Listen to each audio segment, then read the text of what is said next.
আমার মনে হয় আমার জীবদ্দশায় এটা প্রথম এরকম ঝাঁকুনি যুক্ত এবং উচ্চ মাত্রায় ভূমিকম্প, চরম মাত্রায় ভয় পেয়েছিলাম। সেই সাথে আমরা আয়োজক হিসেবে খুবই চিন্তিত ছিলাম, যেহেতু এখানে পরিবেশ উপদেষ্টা মহোদয় ছিলেন এবং আমাদের অনেক অতিথিবৃন্দ ছিলেন, এবং সেই জন্য আমরা স্টেজ থেকে নামিয়ে আমরা কিন্তু নিচে আমাদের প্রোগ্রাম করতে, কারণ আপনারা জানেন মানে ভূমিকম্পের পরে কিন্তু আফটার শক হয়।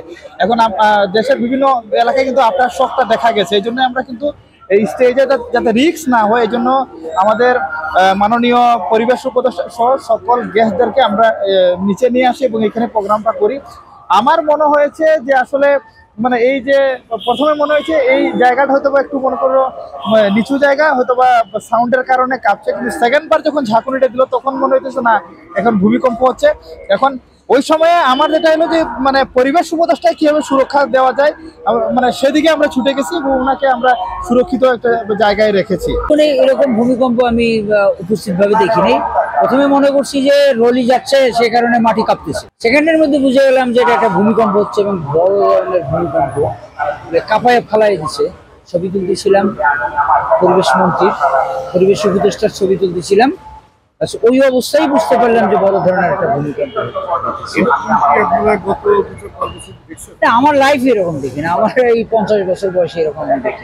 শুরুতে বুঝতে পারিনি, যখন বেশি করে মানে কাঁপুনি হচ্ছিল তখনই মানে তখনই বুঝতে পারলাম যে না, এটা তো মানে সাধারণ কাঁপুনি না, এটা ভূমিকম্প। পরে মানে খুব ভয়ের মধ্যে ছিলাম আর কি, আতঙ্কে ছিলাম। তারপর মানে হঠাৎ করে তখন ওখান থেকে নিচে নেমে চলে আসলাম মঞ্চ থেকে।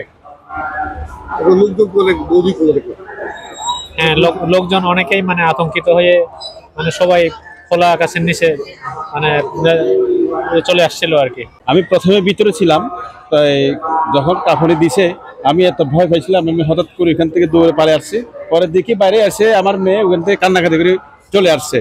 ওই দেখি ওরা সবাই বাচ্চারা খুব ভয় আতঙ্কিত কান্না করতেছে, এই আর কি। না, আমি আগে এরকম ভূমিকম্প আমার প্রথম অনুভব করছি, বড় ঝাঁকুনির হিসেবে আগে এরকম আমি দেখি নাই। এটা আমার প্রথম অভিজ্ঞতা।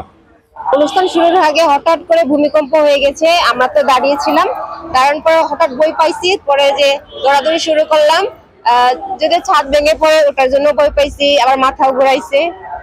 মানে আজকে অনেক অপ্রস্তুত ছিলাম যে ঢাকা শহরে যে ভূমিকম্প আগে কখনো অভিজ্ঞতা হয় নাই, পাই নাই, আজকে হঠাৎ করে আর কি। ভূমিকম্প মনে হলো যে আমার কাঁপাইয়া ফালাই দিতেছে, আমার পাশে একটা ওয়াল ছিল, ওয়ালটা মনে হয় পড়ে যাবে, এরকম একটা আতঙ্ক।